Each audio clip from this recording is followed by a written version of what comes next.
Hi, welcome everybody.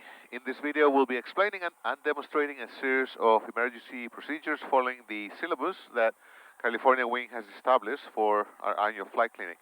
If you're qualified and have watched or attended the ground school, please consider flying because these are very useful stories and very useful skills for you to have. I will be narrating while Major Breton on the left side will be performing each maneuver. Below 1,000 feet, we'll be keeping verbal communication to the minimum for sterile cockpit. Above that, we'll be a little more verbose. But we'll do our best to explain what is going on and what you should be paying attention to. Today, we're flying a Cessna 182 Tango. It's CAP 481 or 183 Charlie Papa. And of course, that means we'll be following the appropriate checklist procedures with an emphasis on the boldface or memory items. We just started the engine, and we'll have various clips for you throughout. Remember, if you fly this on a different plane, follow the procedures for your aircraft.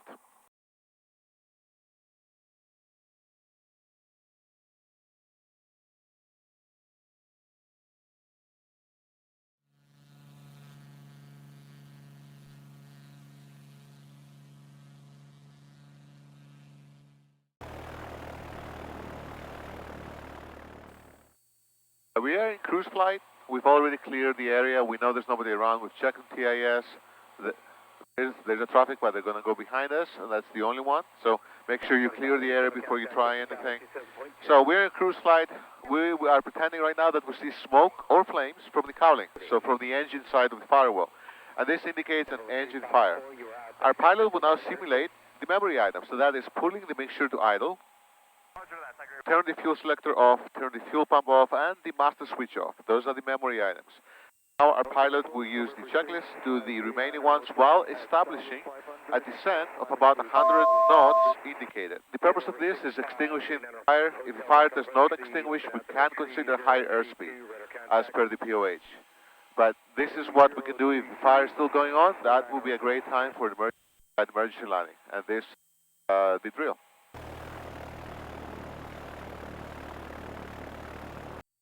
Okay, so now we're going to simulate an electrical fire on the right wing around the navigation and strobe lights.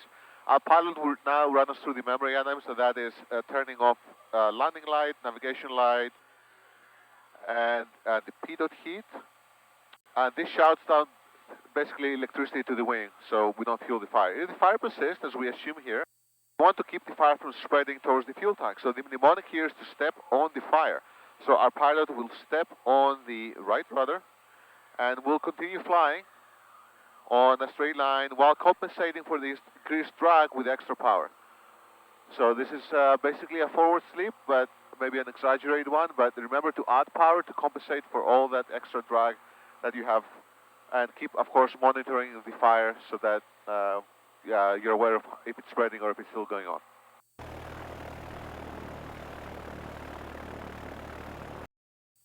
Okay, cruise flight, now we simulate noticing smoke or flames from underneath the panel, close to the rudder pedals, as well as we simulate that we're smelling burnt plastic. This would indicate an electrical fire. So our pilot would now simulate the memory item, so that is turn the standby battery switch off, turn the master switch off, all vents and air intake are closed, and I, as the MO, as we pre-brief with our pilot, will complete the fourth memory item, which is take out the fire extinguisher and activate at the source of the fire where we can see the flames come from. And then we'll do the other items in the checklist. So that is avionics switch off, all other switches except magnetos off, and now we're going to open the vents again. Vent, cabin air, and heat are open. And now we're going to simulate that the fire is still going on, so the checklist will terminate because the rest of the items are if the fire has been extinguished. So now we want to get down on the ground as fast as we can. We'll do an emergency descent. We don't have flaps because we turned the master switch off, so we'll just do a turn, 45-degree turn either side, and we can do this at 100 knots. There is no procedure for the 182T in the POH, so you can go out and experiment and notice the descent rates, but 100 knots, 45-degree bag works nicely. If we wanted to land somewhere that was ahead of us, you could do this procedure straight ahead instead of a turn. So notice our descent rate is about 1,600 feet per minute or 17. That's a pretty nice descent rate. So we'll just keep on going. In practice time, we'll will terminate at no less than 1,500 feet AGL. In reality, we will just go as low as we can, then we have to level off and land. We're also scanning for traffic, we're also scanning for a landing spot because we want to make sure we will be in range for wherever we want to land. Here there are plenty of fields, so we have to plan ahead where we want to land, straighten, level off, and create our pattern, downwind or just final, depending on the location of our landing spot in time. So now we're going to terminate the maneuver, level wings, and apply power.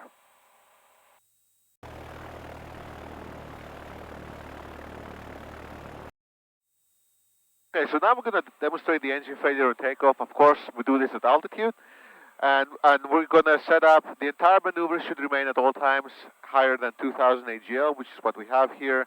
It helps to find the road, to simulate your runway. Here we have the water canal that you're going to see more once we turn around. We can also use our heading bag just to help us situational awareness. And we have the altitude selected 2000. That's going to be a termination when we come back down. And we've decided on 3,000 feet. That will be the altitude that we lose the engine. In practice, you can set that a little lower. Here for the video, we chose a little higher to give us a little more time. So now our pilot has already slowed down to rotation speed, and now he's going to apply full power with flaps up to simulate the upwind leg. Of course, keep the ball centered, keep a straight ahead climb. That's where the heading bag helps.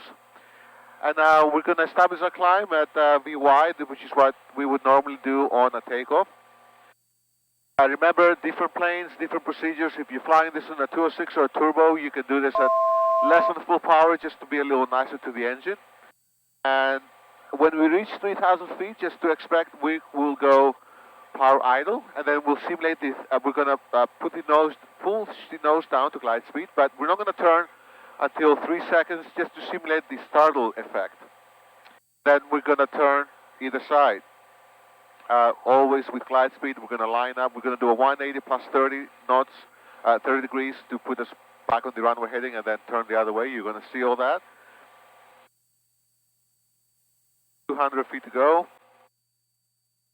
Right, so this 3,000 feet, we're going to gently pull the power back. We're going to push the nose forward for glide speed, and then 1 second, 2 seconds, 3 seconds. So now we're going to turn.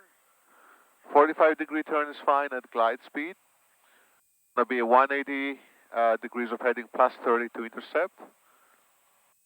Just remember to let the nose drop here to maintain glide speed. Don't slow down too much. That is 180 degrees, a little more to go back to our runway. In this case, it's the water canal. We're re-establishing glide speed.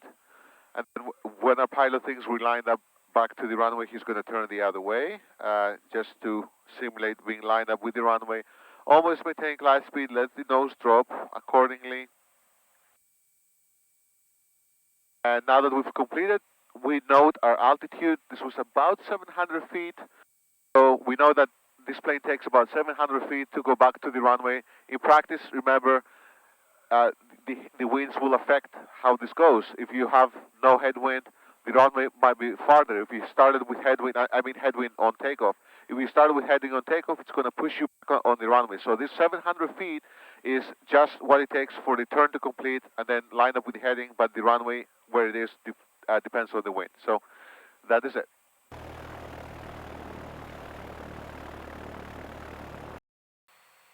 Okay, so we are now simulating that we're flying along a canyon. We're doing a visual search and rescue. And due to poor planning or poor decision making, now we are noticing that our canyon is a dead end, so we have to turn around in the tightest amount of space possible. So there are two methods to do that. To maintain the smallest radius, we're going to show you the steep turn method first. And for the steep method, we've previously cleared the area before recording this. Our pilot is still going to check. Remember, please check for traffic every time you do this. So now our pilot will establish a 60-degree turn with at least 80 knots. He's going to add power to maintain the 80 knots. He's going to stay coordinated. If you have altitude to spare, you could let the nose drop, but here we're maintaining the adding power, reaching the 180. We're applying right rudder, and that was the 180 turn with the smallest amount of radius possible with this method. Okay, so we'll now demonstrate the second canyon turn method, that's the wing over method. And for that method, our pilot will first pitch up to approximately 20 to 30 degrees of pitch up. And then after that, he's going to apply full rudder, the desired direction of the turn, while pitching down to make sure the wings remain unloaded. And that is a critical thing to do. At the 90-degree turn point, our pilot will stop the rudder input, maintain coordinated flight, apply power, and arrest the descent while maintaining the turn all the way to the 180 turn point. And that is the wing over method.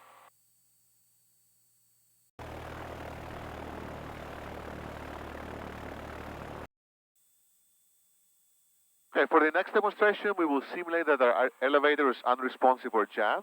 So we'll land just by using the trim, following the emergency procedure for this aircraft. Remember to use the procedure for the airplane that you're flying at any particular time. But for this aircraft, the first thing we'll do is our pilot will trim 80 knots, and then use the throttle to establish a 500 feet per minute approximately descent towards the runway. If you're going to do this for real, please, it's a good idea to start your final higher up to give you more time, because the plane might oscillate a bit and might need a little time to find the 500 feet per minute. Remember that the pitch will adjust anytime you adjust the throttle. But right now it looks like we're very stable, so the next thing to do is we're going to simulate the flare over the runway, and for that, our pilot will do two things. He will trim all the way up and at the same time adjust power to idle.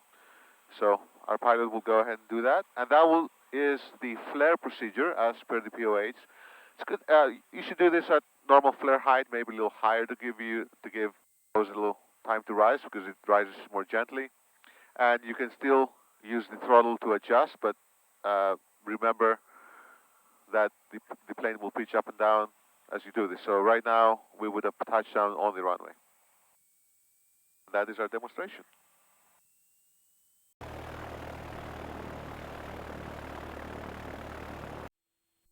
Okay, we will now simulate an engine failure all the way down to a landing.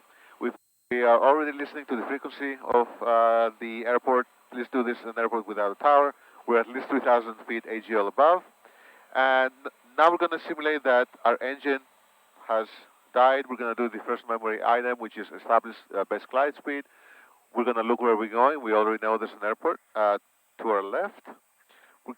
Our pilot will now start the turn. We noted that we started at first turn 3,400, just to see how much altitude we're going to lose in one turn. We're going to help our pilot with the engine failure flight items. New Jerusalem traffic, CAP 481 overhead. We are making left traffic for 12. We are simulating forced landing at coming through 2,900 New Jerusalem. I'm going to help our pilot. Fuel selectors both. Fuel pump is on. Mixture reach. Those are the memory items. If we have time, we're going to check our magneto switch. And we're going to have a fuel pump. So now we're continuing our turn. Our goal is to enter a downwind, a left downwind for runway 12. We're New Jerusalem. Looking for a 360 turn, just to notice how much altitude we lost. Also remember, if you're going to do this in a CAP aircraft, with an instructor on board, you need a runway at least 3,000 feet, without at least 5,000 feet.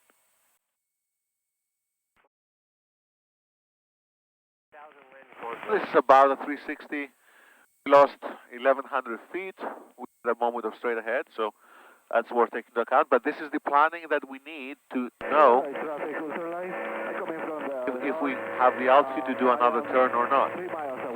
Right now we're just crossing 2,000 feet AGL. We see the runway. We're scanning for traffic. I'm helping our pilot do that. There's nobody in the pattern. Maintain your vigilance. New Jerusalem traffic, CAP 481 spiraling down for runway 12 left traffic, New Jerusalem. The runway is now behind us. We have 90 degrees about to turn more, and then that will be our downwind ability numbers. And after that, we'll just do a landing just without power. We're downwind, we crossed numbers now, we're going to be turning base. We can use flaps. Remember to not use flaps unless you're sure that you need them, because it's harder and not a good idea usually to retract flaps. So now we're on base.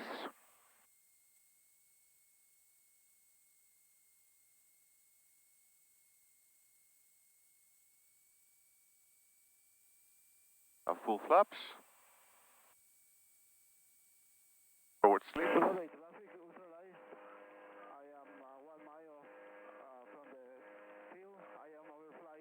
We're maintaining the runway center line.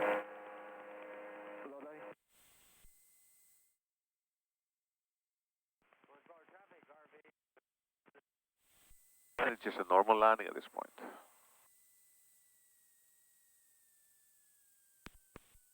Beautiful landing, we made it, even though simulated engine failure.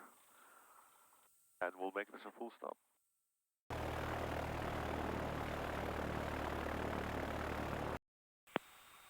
So we will now simulate landing without any electricity on board. Notice that the PFD is off.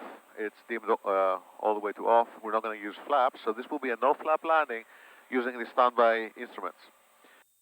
So remember to use the procedure for your plane. In this aircraft without flaps, the final approach speed is plus 10 than with the flaps, so 70 to 80.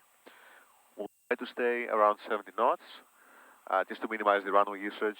Remember, on the flare, you're going to be going faster, your controls are going to be more effective, so you'll notice them being more responsive, so adjust your inputs accordingly. Also, of course, the ground is going to be moving faster. All right, start our cockpit. I'm going to be talking less. We're scanning final for traffic. Traffic R23840.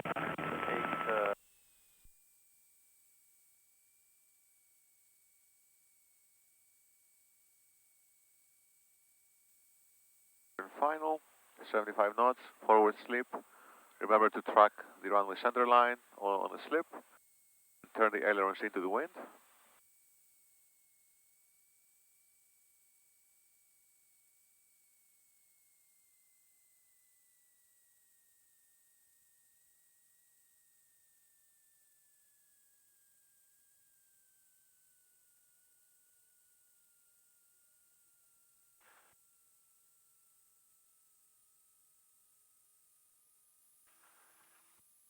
That was a good landing. Remember, when you touch down, it's going to be faster than you're used to, so don't apply the same brake pressure because you're more likely to lock the wheels.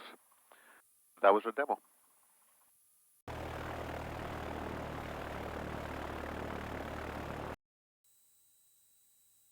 Now we will demonstrate landing without an airspeed indicator. So this is, for example, if your pitot tube is blocked, notice that the standby airspeed is covered, the PFD is dimmed. With an angle of attack indicator, that would be a lot easier, but the point of this exercise without it is to pay attention to all the cues that the plane provides you to maintain the angle of attack that you're used to throughout the whole traffic pattern all the way down to a landing. We can estimate the angle of attack based on the pitch, that means the side picture, what you're looking at side, the distance between the cowling and the horizon, for example, and the sound of the wind through the air vents, and of course how responsive the controls are. So basically everything should feel normal when you're doing this kind of landing without an airspeed. If the runway is long, especially if it's long, it's fine to err on the fast side, and everything again about this landing is normal. Your senses should be heightened to all the other inputs that the airplane is providing you, rather than the airspeed. So now we're descending below 1,000 feet, turning base.